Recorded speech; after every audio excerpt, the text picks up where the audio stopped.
assassinatos, estupros, crimes, traições e massacres. Não são a trama de uma série policial. São relatos do livro mais vendido e venerado. O livro mais vendido da história da humanidade. A Bíblia. Um livro no qual se narra a bondade do Criador, mas cheio de histórias de onde emergem a sangrenta ira de Deus. Em nome de Deus, pode-se realizar atos violentos contra a humanidade. Histórias de morte e vingança traduzidas em mais de 2.500 idiomas. Aqueles que se rebelam perante Deus, aqueles que se negam a servi-lo, não podem permanecer em sua presença. Nós mesmos nos condenamos ao inferno. Esses relatos são apenas passagens de amor e paz?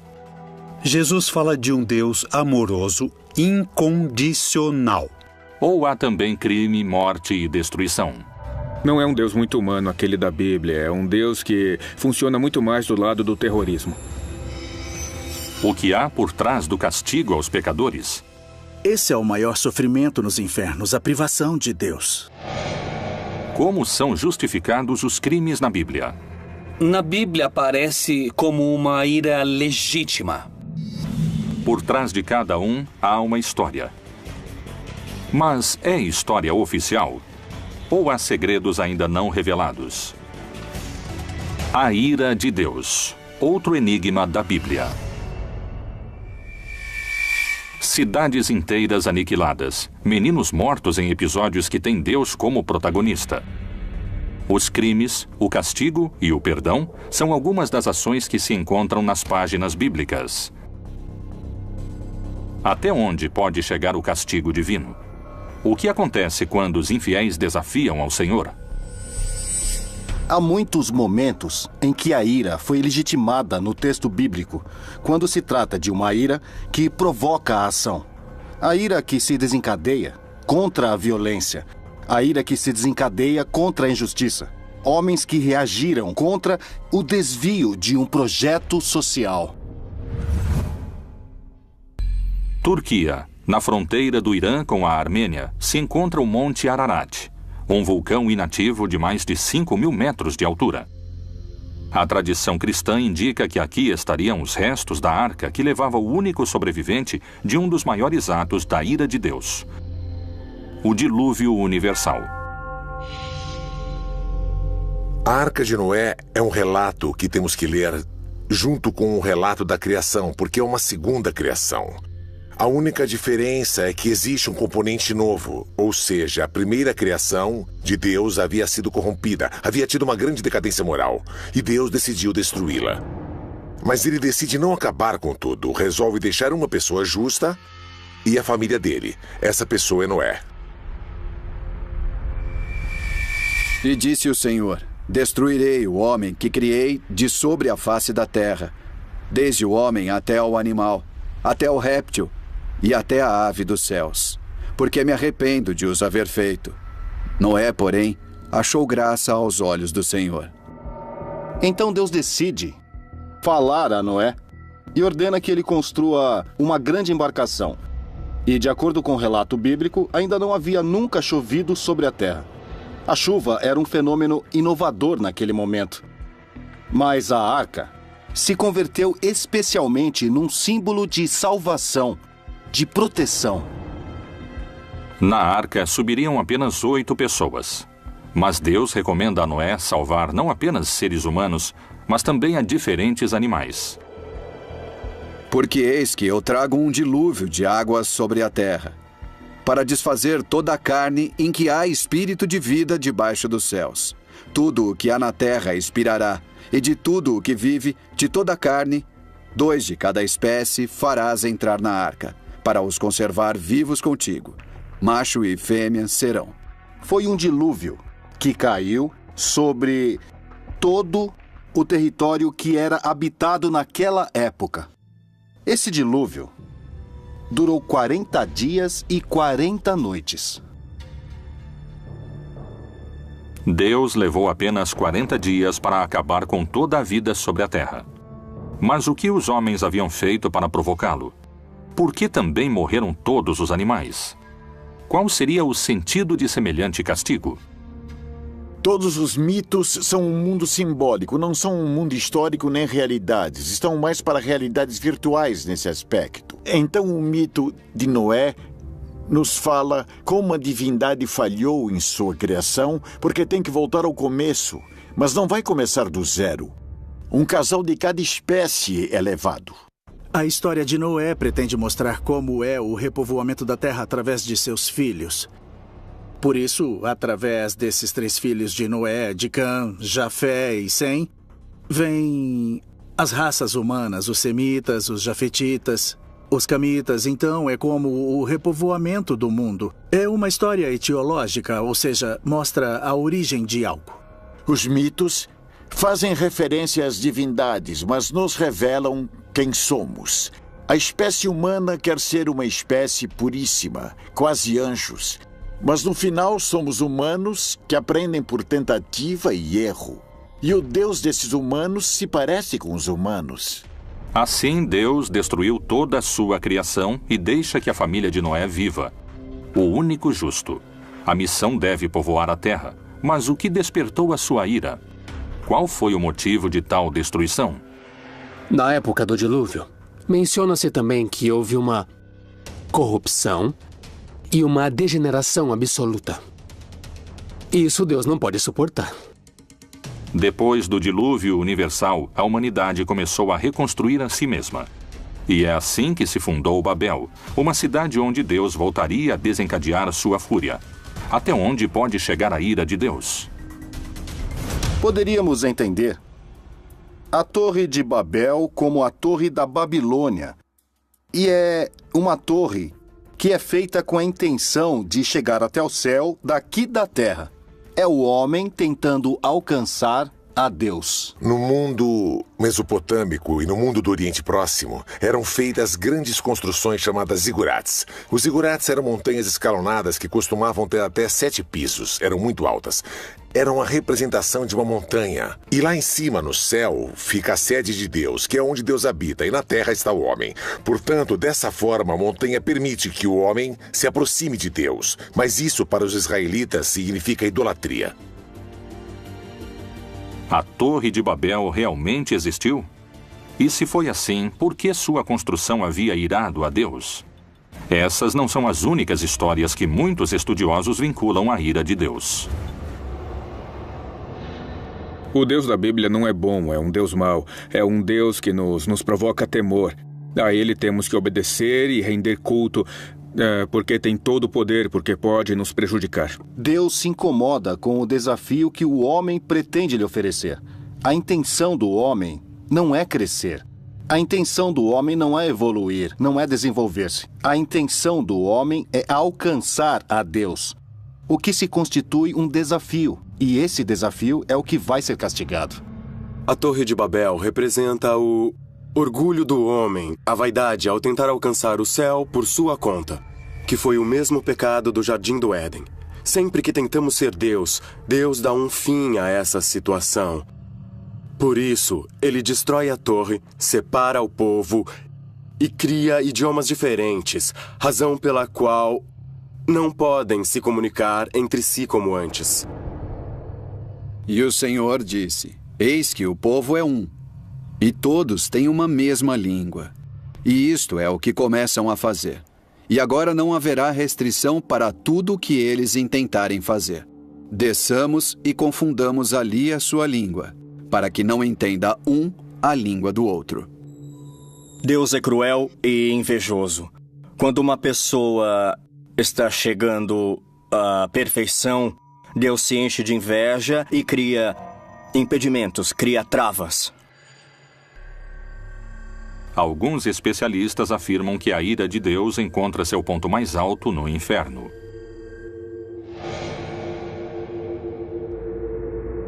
O que diz a Bíblia?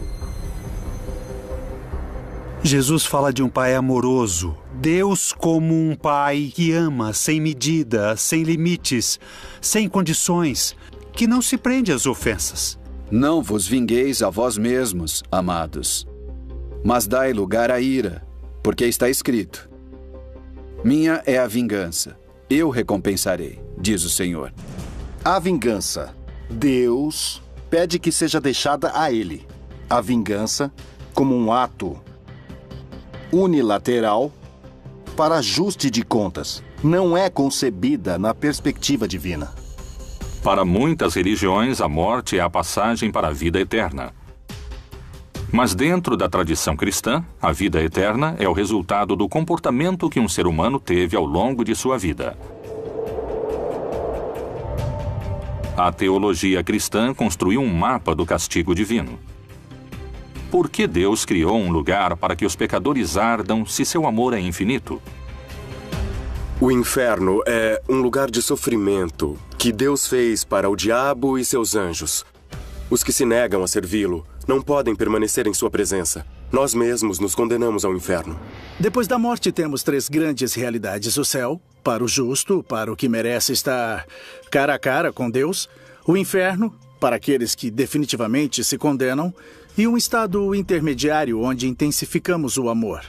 É o purgatório. O purgatório seria este cárcere que Jesus descreveu e no qual pagamos o que estamos devendo. O limbo é um lugar proposto por diferentes pessoas da igreja ao longo dos séculos para serem misericordiosos em um sentido. Havia os que podem ter levado uma vida virtuosa, mas não sabiam do batismo. Especialmente as crianças que morriam antes do batismo. Assim, o limbo representa uma espécie de paraíso natural, um paraíso celestial.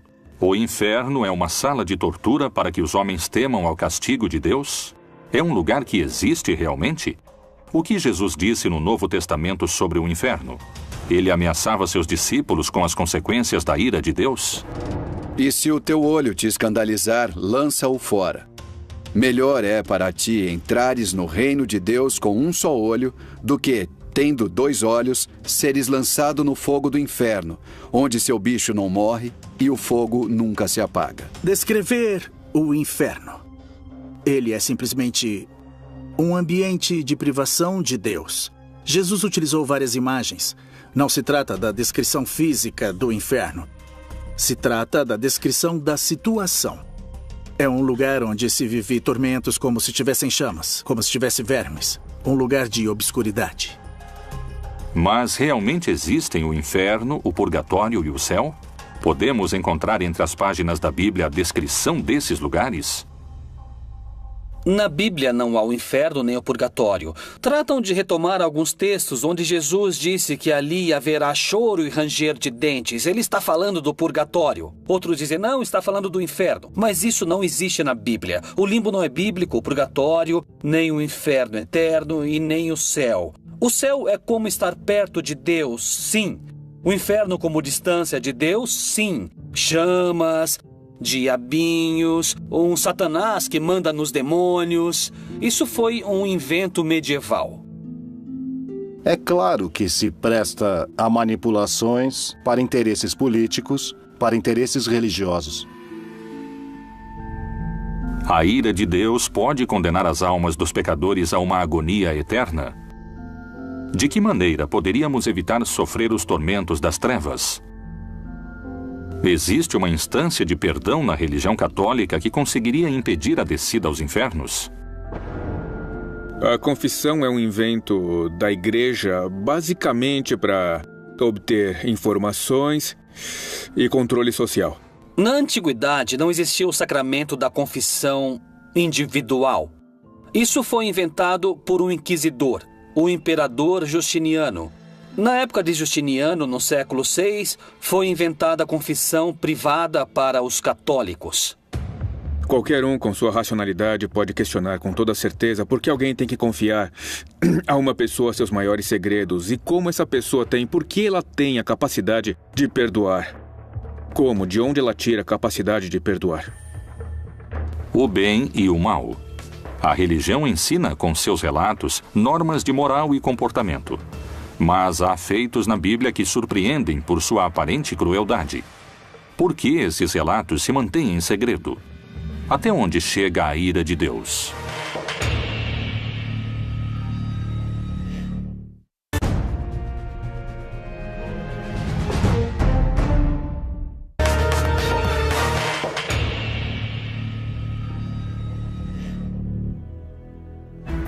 A ira de Deus se desencadeia com força sobre os crentes pecadores. O que acontece com os ímpios? Será que Jeová é mais cruel com aqueles que creem em outro Deus ou renegam o seu poder?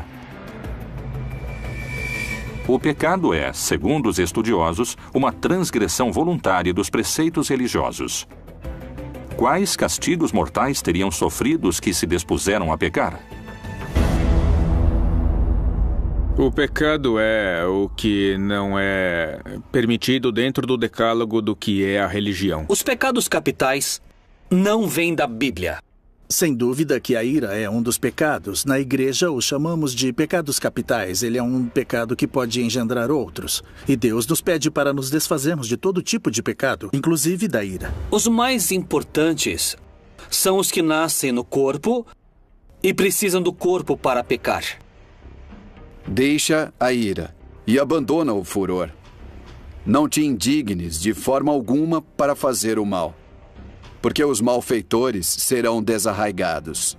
A ira é quando você não controla a irritação.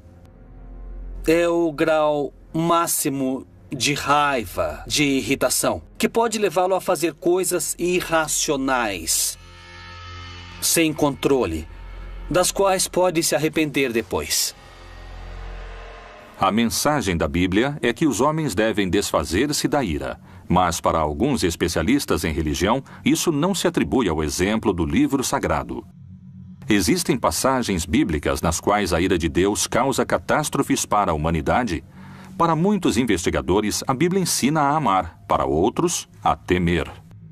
As pessoas creem que há uma legitimidade em se sentir irritado quando há discriminação, quando há injustiça social, quando ninguém ajuda os pobres, quando há todo um sistema social que gera mais pobres. Então, na Bíblia aparece como uma ira legítima, lícita. Que conduta leva o homem ao caminho do inferno? Uma das histórias mais conhecidas da Bíblia, a de Lázaro, parece se aproximar de uma resposta. Em João 3,36, Jesus disse: Aquele que crê no Filho tem a vida eterna, mas aquele que não crê no Filho não verá vida. Mas a ira de Deus sobre ele permanece. Havia um homem rico que permanentemente estava em banquetes, que vivia em opulência. E aos pés de sua mesa havia um pobre, que era chamado Lázaro. Lázaro desejava que ao menos as migalhas da mesa do Senhor caíssem para ele poder se alimentar, mas nem as migalhas caíam. E enquanto isso, os cachorrinhos lambiam as chagas que tinha em seu corpo. Os dois morrem. E assim Lázaro vai para o céu, e é uma representação muito bonita, porque é dito que ele vai ao seio de Abraão. Enquanto que o rico vai para o inferno. Vê a Lázaro. O rico está queimando em fogo e pede que, por favor, permitam a Lázaro vir pelo menos dar-lhe um pouco, dar-lhe de beber. E diz a Abraão: permita a Lázaro que fale com meus irmãos para que não façam o mesmo. Abraão lhe diz que não, que eles têm a Moisés e têm os profetas. Se eles não os escutam, então não vão escutar a ninguém. Disse, porém, Abraão: Filho, lembra-te de que recebeste os teus bens em tua vida, e Lázaro somente males. E agora este é consolado e tu atormentado. As Escrituras demonstram a ira de Deus e, segundo a teologia, essa ira não é considerada um pecado. Mas por que alguns dizem que o Deus do Antigo Testamento é um Deus de ira, enquanto que o Deus do Novo Testamento é um Deus de amor? Na Bíblia, existem histórias de crimes, histórias terríveis de assassinatos e de massacres. Essas histórias mais truculentas e violentas encontramos no Antigo Testamento. Jesus fala de um Deus amoroso, incondicional. Essa imagem se contrapõe à apocalíptica, isso é claro, a todas as mensagens de ira, de cólera e da vingança de Deus. O Deus bíblico não é apenas um Deus de amor. Deus entende que às vezes tem que agir com severidade. Nesse sentido, a Bíblia exibe um Deus que não é todo bondade de modo algum. Pelo menos ela não mostra isso no Antigo Testamento, onde ele pede sacrifícios de filhos, onde há submissão permanentemente, onde tem que ajoelhar-se para falar com ele. O que é isso? O que significa isso? Por que, se ele é todo bondade? Mas, se Deus é um só, por que entre as páginas da Bíblia existem tantas diferenças entre o Deus irado do Antigo Testamento e o Deus benévolo do Novo Testamento? O cristianismo posterior, quando quis argumentar por que era bom sofrer, extraiu do Antigo Testamento todos os textos nos quais era bom sofrer. Esses foram chamados de servos sofredores de Yahvé, para equiparar o sofrimento de Jesus àquele do Antigo Testamento. Há uma transição entre somos os bons, agora somos os maus que precisam de penitência. No Antigo Testamento, há necessidade de se estabelecer um Estado. Uma comunidade os obriga a terem regras muito claras. Regras que podem parecer drásticas, intolerantes, mas que, na verdade, são regras que querem apenas evitar violências piores, na medida em que não foi executado o que se estava pedindo naquele momento. Em nome de Deus, foram cometidos os maiores crimes, que foram perdoados por esse mesmo Deus, que justificou seus crimes, mas não os criminosos. Porque quem os cometeu tem que pagar, e ele aplicará a lei do talião, que é olho por olho, dente por dente. Se alguém matou, aquele que matou tem que morrer. Quebradura por quebradura, olho por olho, dente por dente. Como ele tiver desfigurado a algum homem, assim se lhe fará. Olho por olho, dente por dente é uma das frases mais mal entendidas na história do pensamento humano. O que o Talmud fala é de compensação. O que esse princípio explica é que, quando uma pessoa causa um dano, um sofrimento, ela tem que compensar a vítima de uma forma que seja equivalente. Quais são as diferenças que alguns especialistas encontram entre o Deus do Novo e do Antigo Testamento? Esses castigos podem estar diretamente relacionados com a não adoração de sua figura? Dizem que o Deus do Antigo Testamento está mais preocupado com a justiça, portanto, se tem que agir de forma violenta, pode agir para que tenha justiça. O Deus do Novo Testamento está mais preocupado com o amor e, portanto, não comete esse tipo de ação. Temos que nos lembrar que quando perguntaram a Jesus qual é o principal mandamento, Jesus não contesta nenhum dos 10 mandamentos. Ele menciona 2 mandamentos que estão no Antigo Testamento, mas não entre os 10, que é amarás ao teu Deus e amarás ao teu próximo. Qual é a mensagem de Jesus? Nunca julgue, porque como você julgou, será julgado. No Antigo Testamento se encontram outros feitos que provocaram a ira de Deus. No Êxodo, a vontade de Deus avança e se manifesta em 10 pragas que atormentaram o povo egípcio. O relato das pragas é encontrado justamente no que conhecemos como o livro do Êxodo, ou também conhecido como o segundo livro de Moisés. É uma luta entre duas vontades. A vontade do faraó, que representa o poder do paganismo, e por outro lado Moisés, o profeta de Deus, de um Deus libertador e um Deus que se opõe à deificação dos governantes. E que nessa luta vemos que as pragas têm seu lugar, porque a função das pragas é quebrar a vontade do faraó, para que ele deixe o povo sair da escravidão. Que feitos indicam para os especialistas a origem da ira de Deus? Qual foi a missão de Moisés? As 10 pragas do Egito foram os crimes mais injustos e cruéis das Sagradas Escrituras. Por que a ira de Deus acabou com a vida de tantos inocentes? As páginas da Bíblia estão, como muitos afirmam, manchadas de sangue?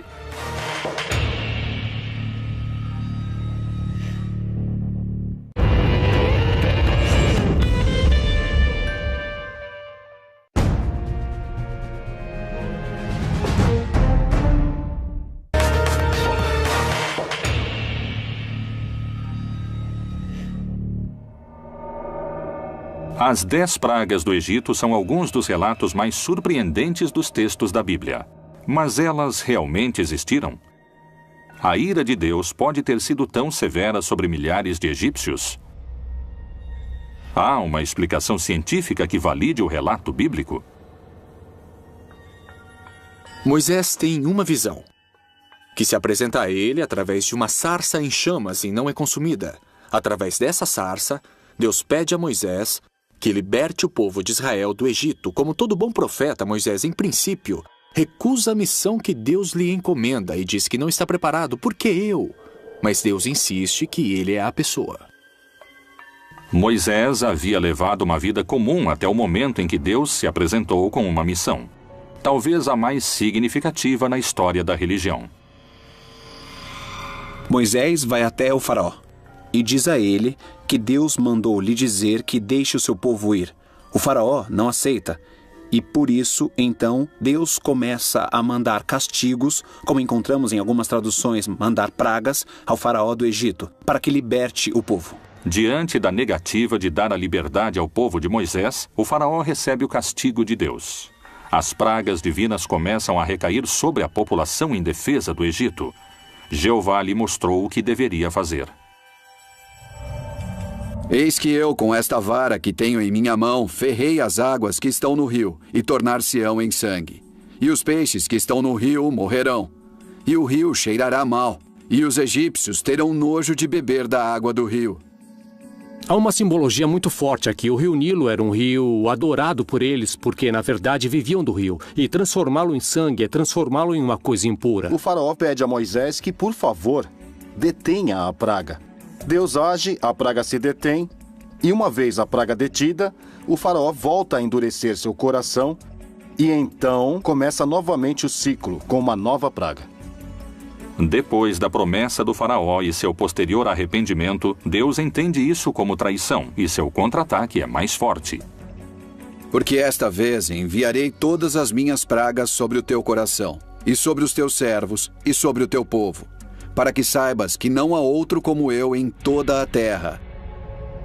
O que se mostra nas pragas é uma progressão sucessiva que vai aumentando sua atividade e sua agressividade. Depois vem as rãs, as chagas e os mosquitos, de novo animais que transmitem impurezas. Dentro dessa cadeia, aparece uma praga que são os piolhos. Encontramos a praga das moscas. Além disso, certas irritações que provocam, por sua vez, também o advento de novas pragas. As pragas que começam a castigar o Egito são cada vez mais perigosas, mais violentas, mais letais. E diante de cada praga, progressivamente, eles iam enfrentando o poder de Deus e o poder do faraó, que se considerava filho dos deuses. Tá legal, talvez sejam relatos folclóricos, mas a simbologia é forte. O que há por trás disso é uma profunda mensagem de quem tem o poder. E em qualquer etapa da história humana, os poderosos têm o poder.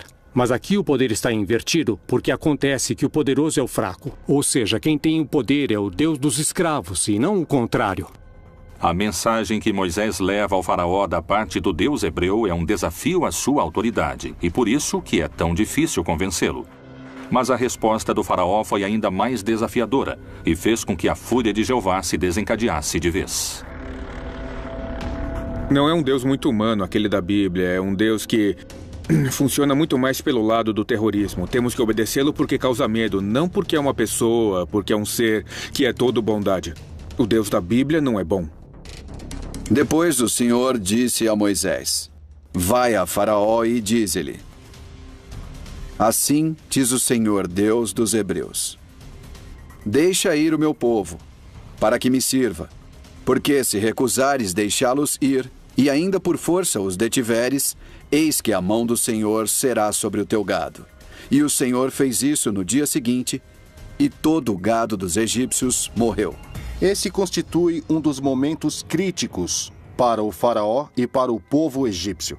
Eles perderam suas fontes de alimentos. Isso nos mostra simplesmente como a mão de Deus foi ficando cada vez mais agressiva ao buscar a vontade do faraó.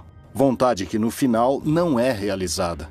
O que temos que entender é que, do ponto de vista literário, do ponto de vista da fé, o que vemos é um Deus da libertação, que queria que os escravos servissem livremente e não fossem dominados, versus o todo-poderoso rei do Egito, que se nega a isso. Como a Igreja Católica interpreta esses acontecimentos? Esses relatos foram parte da história da humanidade Ou são simplesmente fábulas que explicam outra realidade? No texto bíblico temos momentos difíceis, que as pessoas querem ver como ira, como um contragosto de Deus. O que o texto bíblico quer mostrar é que, quando o homem faz escolhas ruins, os momentos são difíceis. Os momentos chegam à violência, chegam à morte e à destruição. Deus sempre mostra um rosto de pai misericordioso, amoroso, sem que isso o impeça de mostrar seu caráter de pai que deve corrigir, de pai que deve chamar ao bom viver. A Bíblia faz parte da palavra de Deus, mas não é toda a palavra de Deus. O problema é que a interpretação é literal. Acreditam ser um livro de biologia, de sexologia, de embriologia. Não. A Bíblia é um livro de mitologias. Mas essa não é a única versão sobre o que aconteceu. Muitos geólogos trabalham nas análises dos fenômenos ocorridos desde o estudo dos processos físicos da Terra.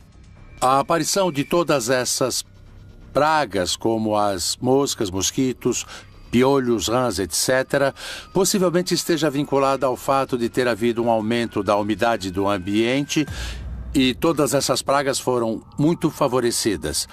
O tema da morte do gado... Muitas vezes, quando há muita umidade, o gado transita por pântanos, que são zonas inundadas, ou charcos. Então, os animais sempre estão com as patas submersas em água. Ele se infecta e tem enfermidades e morrem rapidamente. Essas pragas e maldições podem ser rebatidas com um enfoque científico e geológico? Como se explica, a partir dessa perspectiva, a praga do rio Nilo repleto de sangue? Muito possivelmente esteja vinculada a uma explosão da vida dentro do próprio rio, que era basicamente de algas vermelhas, que mudavam a coloração da água. A questão é a interpretação que as pessoas fizeram naquela época.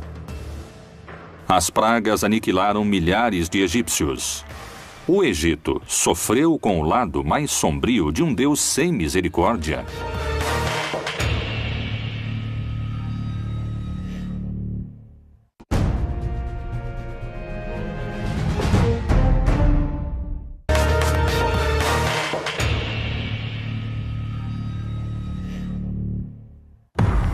O Antigo e o Novo Testamento são formados por 76 livros. Neles, o Deus Todo-Poderoso aparece como uma deidade com comportamentos vingativos e violentos. A Igreja insiste que Deus é amor, mas Jeová, o Deus amoroso da tradição judaico-cristã, não condiz com os relatos bíblicos de castigos, crimes e genocídios. Que opinião os religiosos têm sobre essas crônicas? Eles justificam a ira de Deus? Em nome de Deus, pode-se realizar atos violentos contra a humanidade. O Deus com ira ou Deus sem ira é um Deus perverso. As religiões vêm utilizando o nome de Deus ou a vontade de Deus ou as suas interpretações desses temas para criar catástrofes, genocídios, matanças, atos de injustiça e a violação de direitos de grupos distintos. Isso é muito claro. Nem jurareis falso pelo meu nome, pois profanarás o nome do teu Deus. Eu sou o Senhor. Os castigos de Deus parecem ser implacáveis, segundo algumas interpretações. Um exemplo poderia ser a história de Sodoma e Gomorra.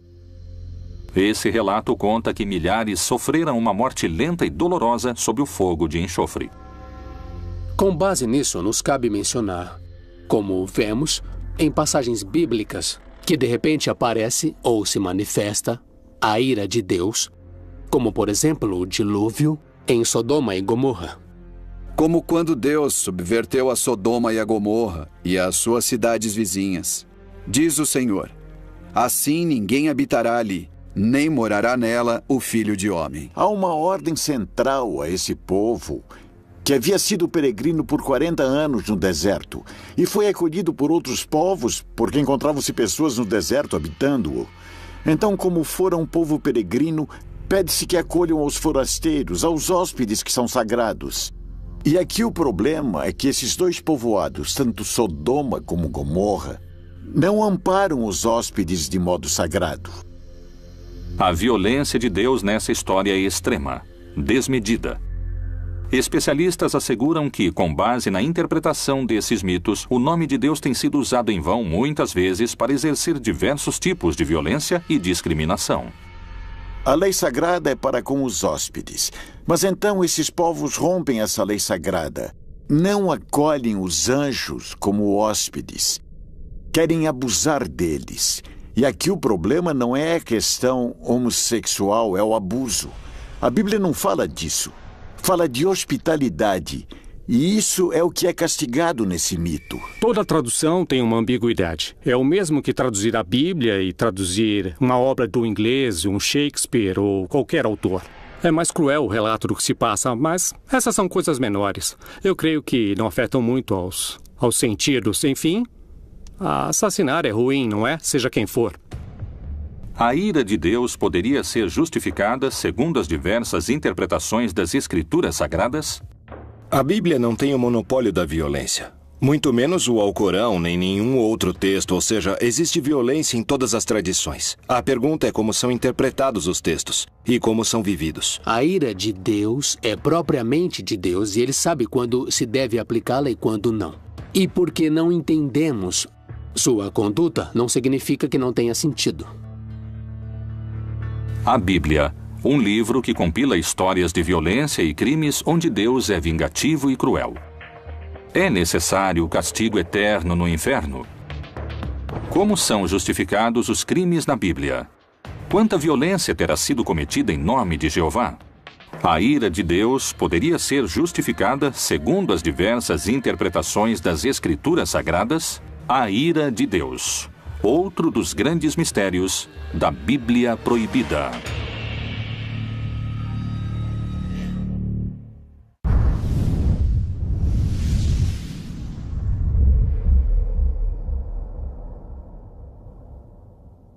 Essa imagem se contrapõe à apocalíptica, isso é claro, a todas as mensagens de ira, de cólera e da vingança de Deus. O Deus bíblico não é apenas um Deus de amor. Deus entende que às vezes tem que agir com severidade. Nesse sentido, a Bíblia exibe um Deus que não é todo bondade de modo algum. Pelo menos ela não mostra isso no Antigo Testamento, onde ele pede sacrifícios de filhos, onde há submissão permanentemente, onde tem que ajoelhar-se para falar com ele.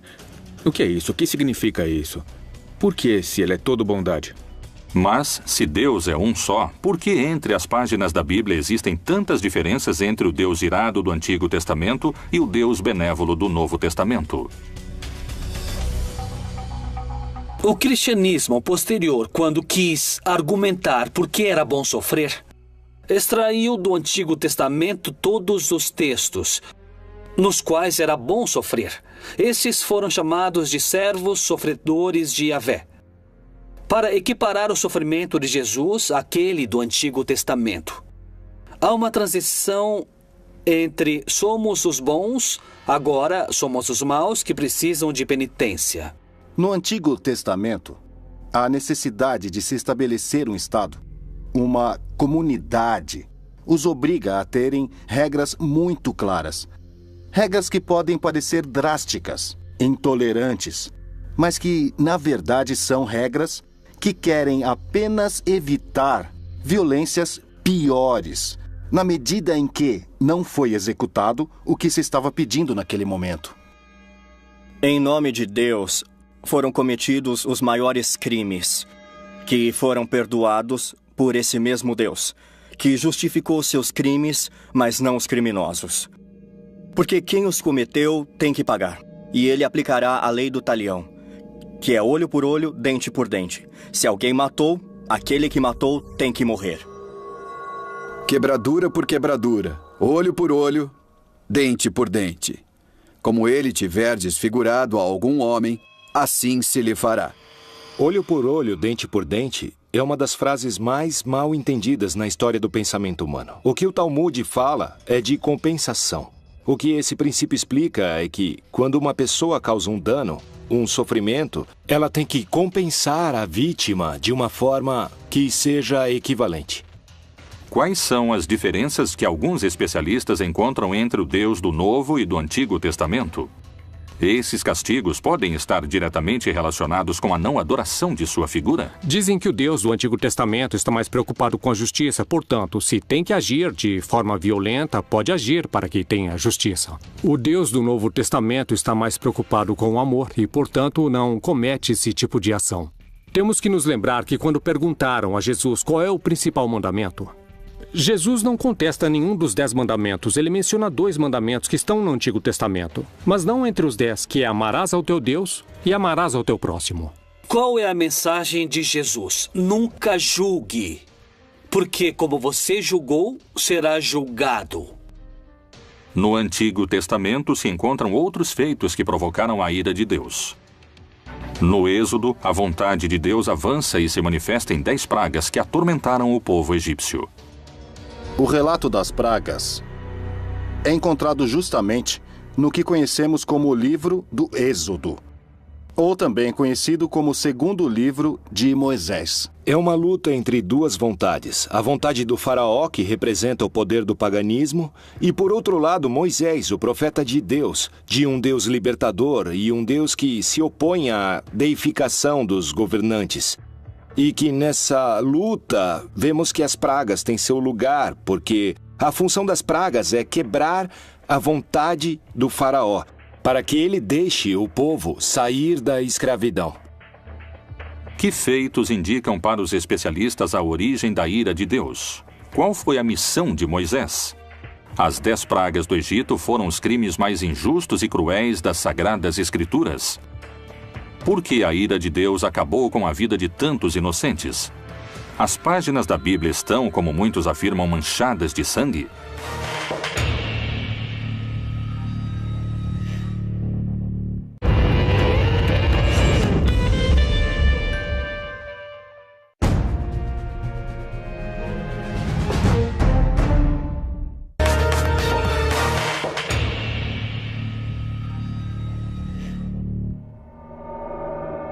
As 10 pragas do Egito são alguns dos relatos mais surpreendentes dos textos da Bíblia. Mas elas realmente existiram? A ira de Deus pode ter sido tão severa sobre milhares de egípcios? Há uma explicação científica que valide o relato bíblico? Moisés tem uma visão, que se apresenta a ele através de uma sarça em chamas e não é consumida. Através dessa sarça, Deus pede a Moisés que liberte o povo de Israel do Egito. Como todo bom profeta, Moisés, em princípio, recusa a missão que Deus lhe encomenda e diz que não está preparado. Por que eu? Mas Deus insiste que ele é a pessoa. Moisés havia levado uma vida comum até o momento em que Deus se apresentou com uma missão. Talvez a mais significativa na história da religião. Moisés vai até o faraó e diz a ele que Deus mandou lhe dizer que deixe o seu povo ir. O faraó não aceita. E por isso, então, Deus começa a mandar castigos, como encontramos em algumas traduções, mandar pragas ao faraó do Egito, para que liberte o povo. Diante da negativa de dar a liberdade ao povo de Moisés, o faraó recebe o castigo de Deus. As pragas divinas começam a recair sobre a população indefesa do Egito. Jeová lhe mostrou o que deveria fazer. Eis que eu, com esta vara que tenho em minha mão, ferrei as águas que estão no rio, e tornar-se-ão em sangue.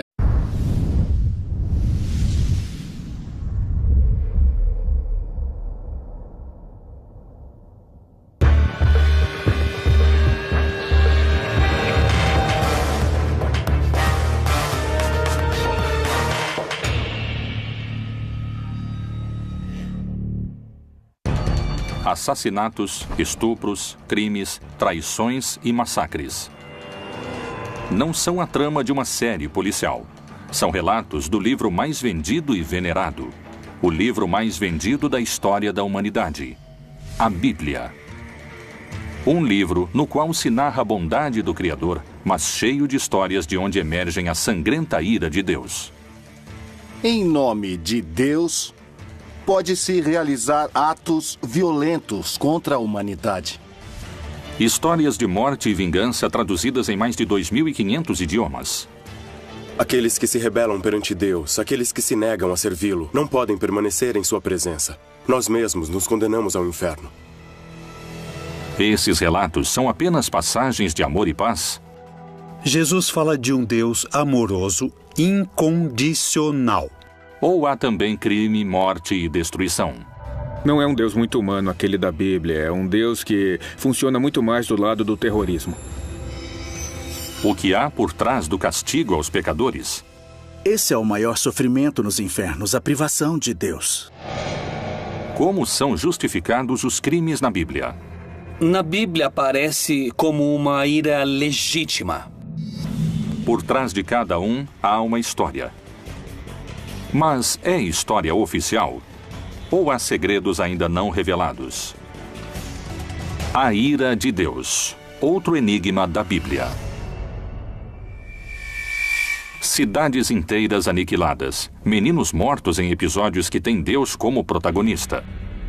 Os crimes, o castigo e o perdão são algumas das ações que se encontram nas páginas bíblicas. Até onde pode chegar o castigo divino? O que acontece quando os infiéis desafiam ao Senhor?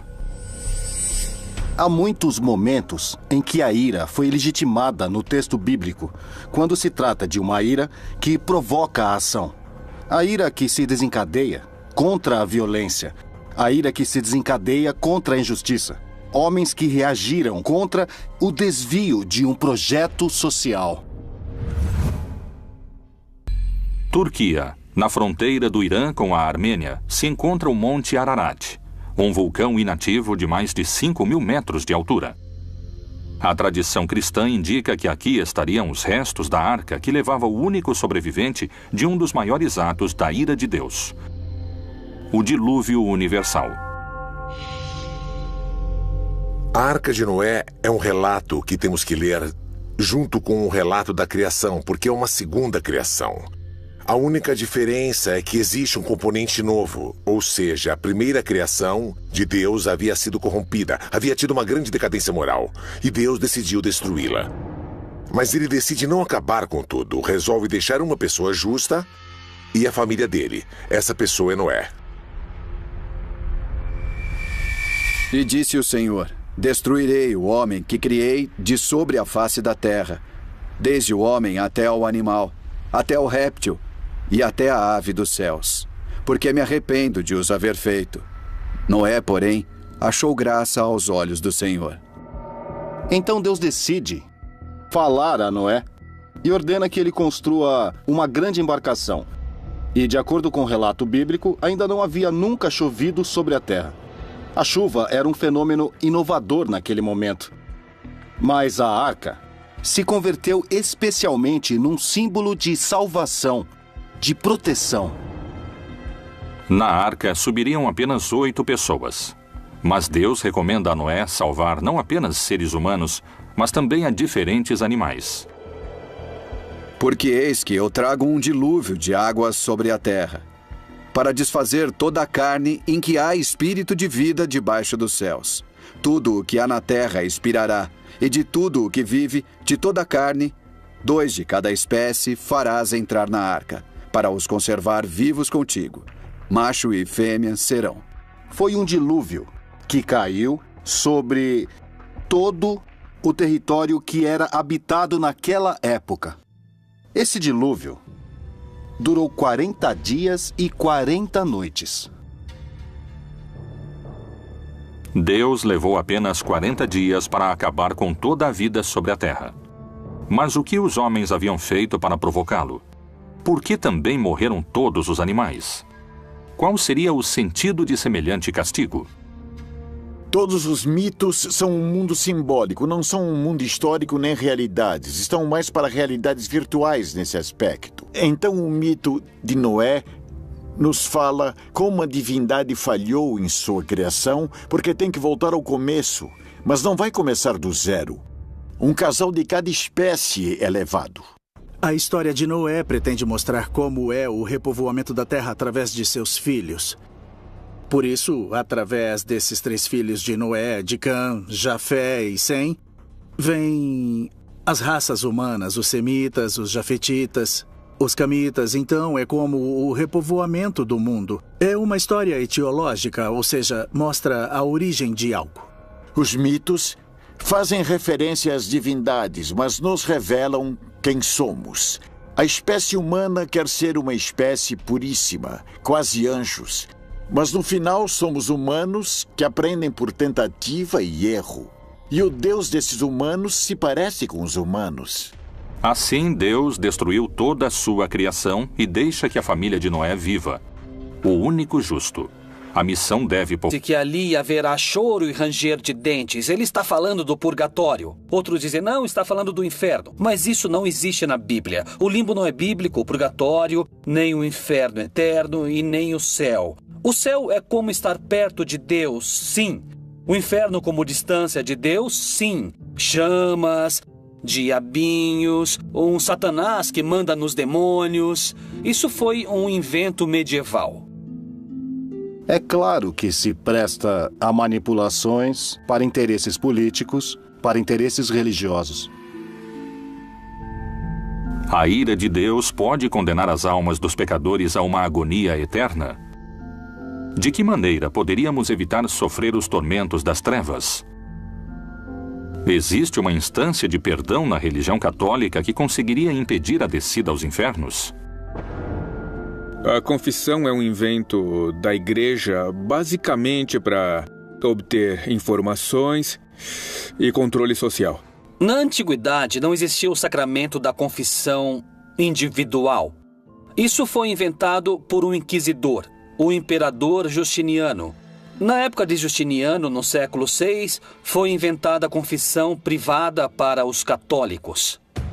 Qualquer um com sua racionalidade pode questionar com toda certeza por que alguém tem que confiar a uma pessoa seus maiores segredos e como essa pessoa tem, por que ela tem a capacidade de perdoar. Como, de onde ela tira a capacidade de perdoar? O bem e o mal. A religião ensina com seus relatos normas de moral e comportamento. Mas há feitos na Bíblia que surpreendem por sua aparente crueldade. Por que esses relatos se mantêm em segredo? Até onde chega a ira de Deus?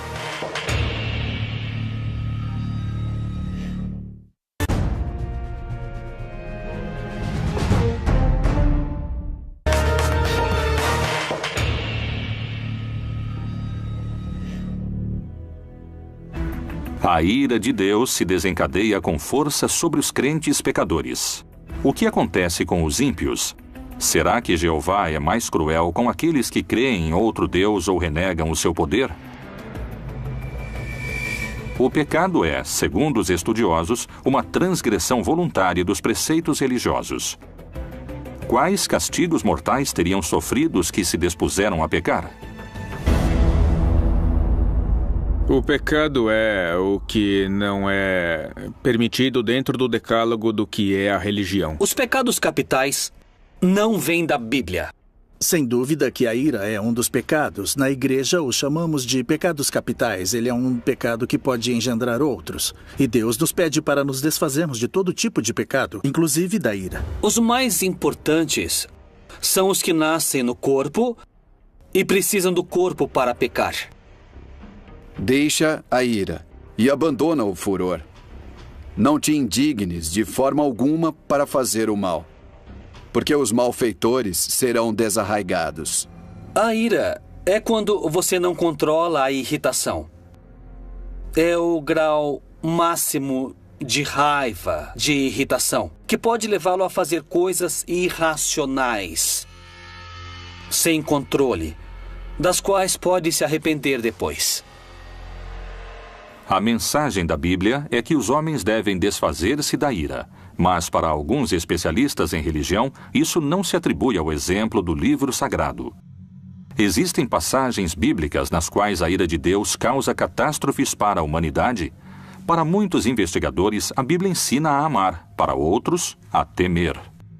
As pessoas creem que há uma legitimidade em se sentir irritado quando há discriminação, quando há injustiça social, quando ninguém ajuda os pobres, quando há todo um sistema social que gera mais pobres. Então, na Bíblia aparece como uma ira legítima, lícita.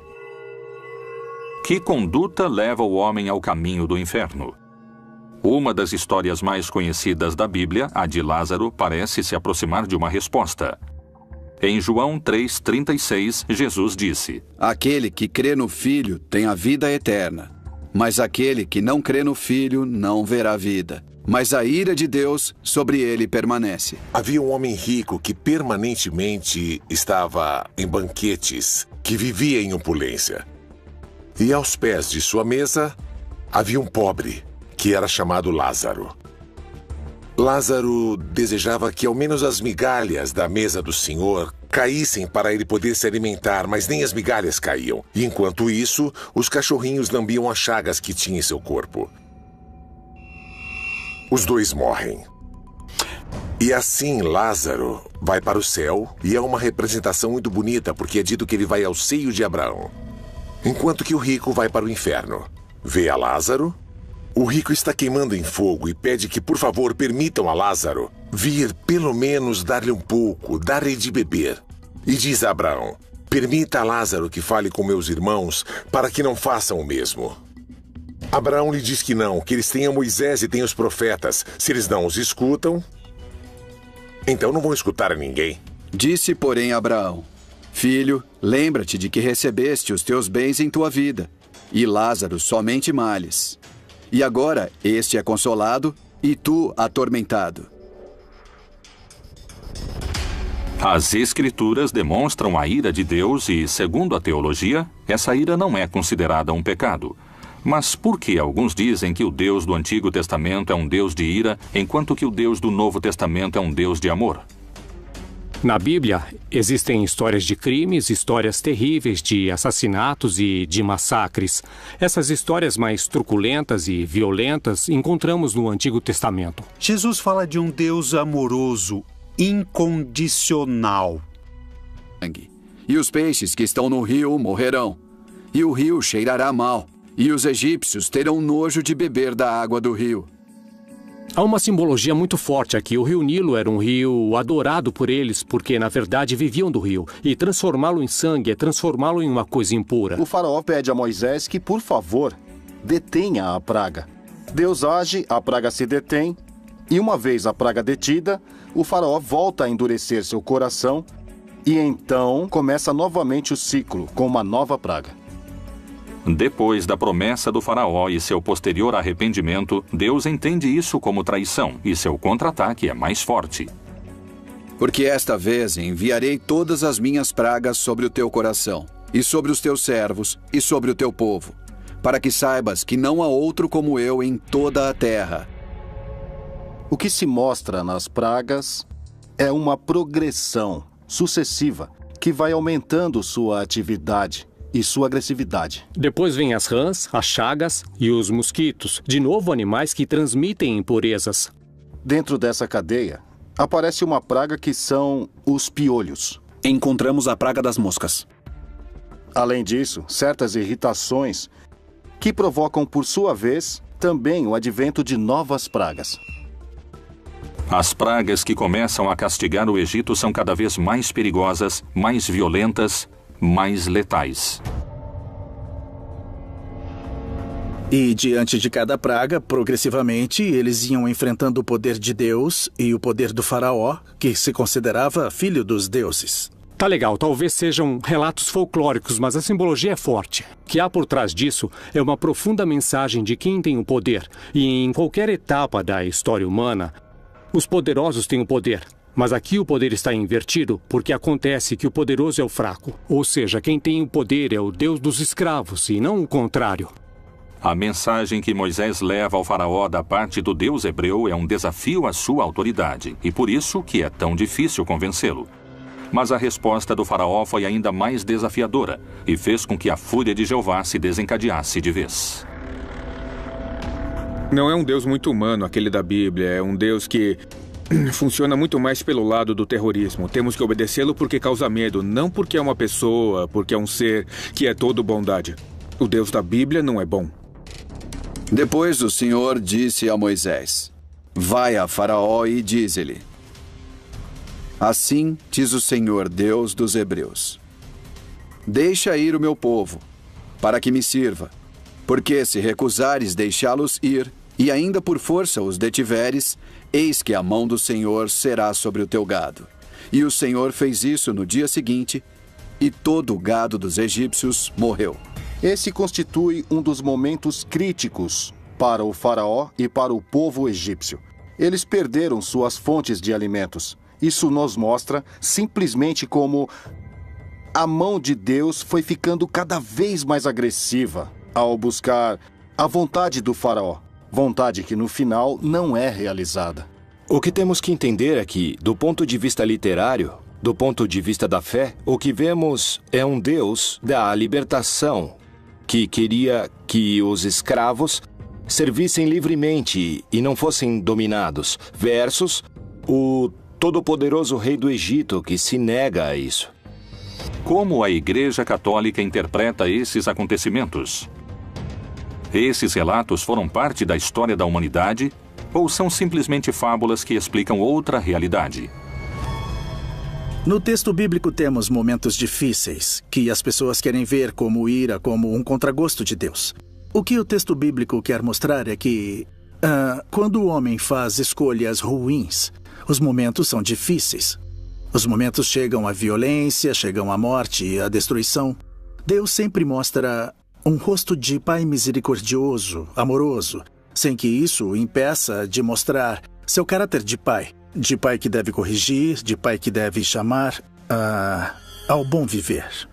A Bíblia faz parte da palavra de Deus, mas não é toda a palavra de Deus. O problema é que a interpretação é literal. Acreditam ser um livro de biologia, de sexologia, de embriologia. Não. A Bíblia é um livro de mitologias. Mas essa não é a única versão sobre o que aconteceu. Muitos geólogos trabalham nas análises dos fenômenos ocorridos desde o estudo dos processos físicos da Terra. A aparição de todas essas pragas, como as moscas, mosquitos, piolhos, rãs, etc., possivelmente esteja vinculada ao fato de ter havido um aumento da umidade do ambiente e todas essas pragas foram muito favorecidas. O tema da morte do gado, muitas vezes, quando há muita umidade, o gado transita por pântanos, que são zonas inundadas, ou charcos. Então, os animais sempre estão com as patas submersas em água. Ele se infecta e tem enfermidades e morrem rapidamente. Essas pragas e maldições podem ser rebatidas com um enfoque científico e geológico? Como se explica, a partir dessa perspectiva, a praga do rio Nilo repleto de sangue? Muito possivelmente esteja vinculada a uma explosão da vida dentro do próprio rio, que era basicamente de algas vermelhas, que mudavam a coloração da água. A questão é a interpretação que as pessoas fizeram naquela época. As pragas aniquilaram milhares de egípcios. O Egito sofreu com o lado mais sombrio de um Deus sem misericórdia.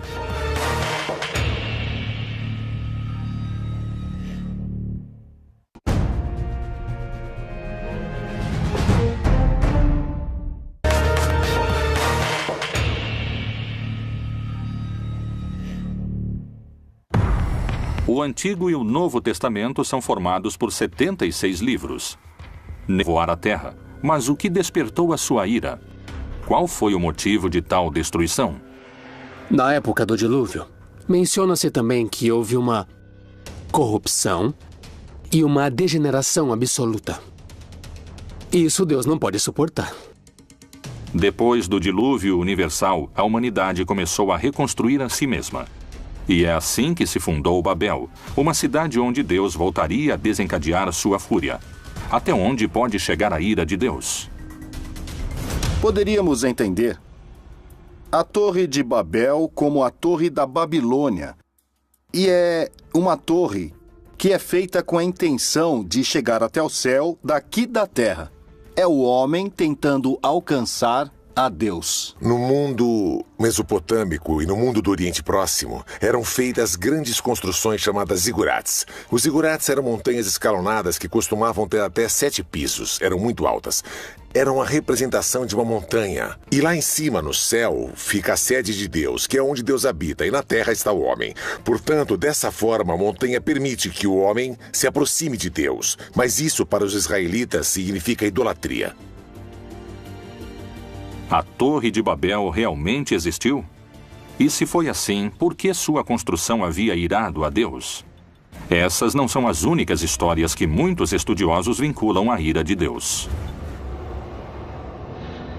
O Deus da Bíblia não é bom, é um Deus mau. É um Deus que nos provoca temor. A ele temos que obedecer e render culto, porque tem todo o poder, porque pode nos prejudicar. Deus se incomoda com o desafio que o homem pretende lhe oferecer. A intenção do homem não é crescer. A intenção do homem não é evoluir, não é desenvolver-se. A intenção do homem é alcançar a Deus, o que se constitui um desafio. E esse desafio é o que vai ser castigado. A Torre de Babel representa o orgulho do homem, a vaidade ao tentar alcançar o céu por sua conta, que foi o mesmo pecado do Jardim do Éden. Sempre que tentamos ser Deus, Deus dá um fim a essa situação. Por isso, ele destrói a torre, separa o povo e cria idiomas diferentes, razão pela qual não podem se comunicar entre si como antes. E o Senhor disse: Eis que o povo é um, e todos têm uma mesma língua. E isto é o que começam a fazer. E agora não haverá restrição para tudo o que eles intentarem fazer. Desçamos e confundamos ali a sua língua, para que não entenda um a língua do outro. Deus é cruel e invejoso. Quando uma pessoa está chegando à perfeição, Deus se enche de inveja e cria impedimentos, cria travas. Alguns especialistas afirmam que a ira de Deus encontra seu ponto mais alto no inferno.